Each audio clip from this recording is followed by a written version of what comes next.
दो भक्तमती बेटियों की कथा। एक राजा की बेटी और एक जमींदार की। इस कवित्व इस घटना का वर्णन इस प्रकार है।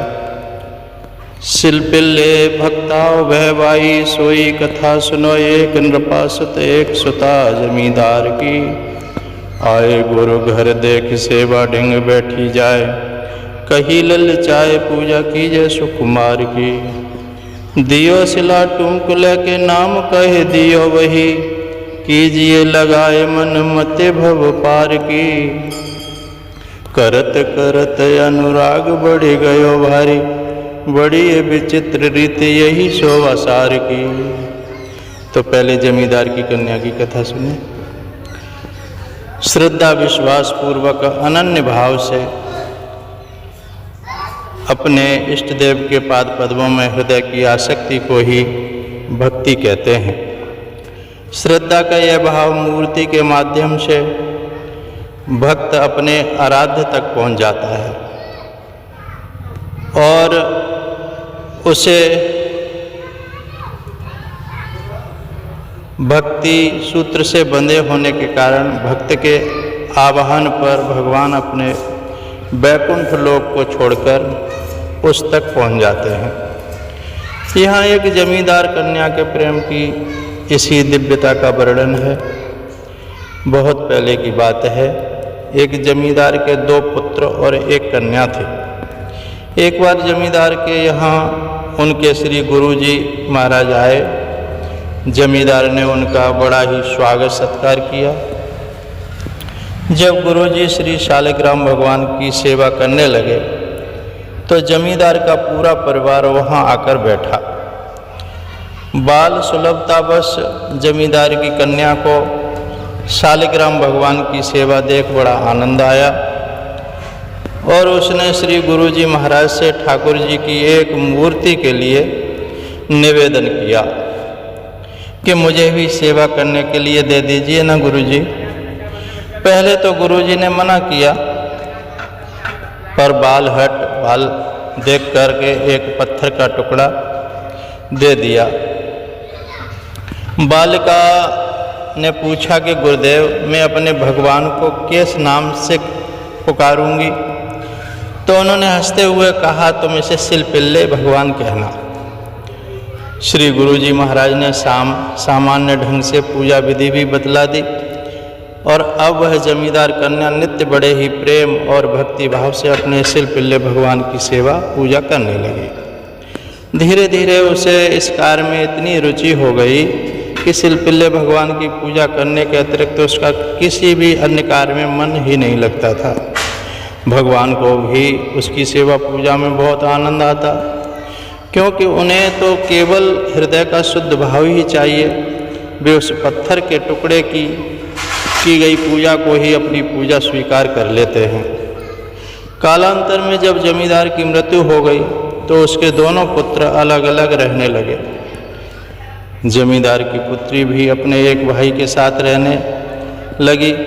उन दोनों भाइयों में बैर द्वेष इतना बढ़ा कि एक दिन छोटे वाले भाई ने बड़े भाई के घर पर कुछ लोगों को लेकर आक्रमण कर दिया और उसका सारा धन लूट लिया।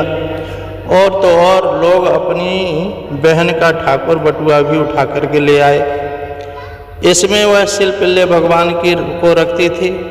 अब तो उसने शिल्पिल्ले भगवान के विरह में अन्न जल का त्याग कर दिया।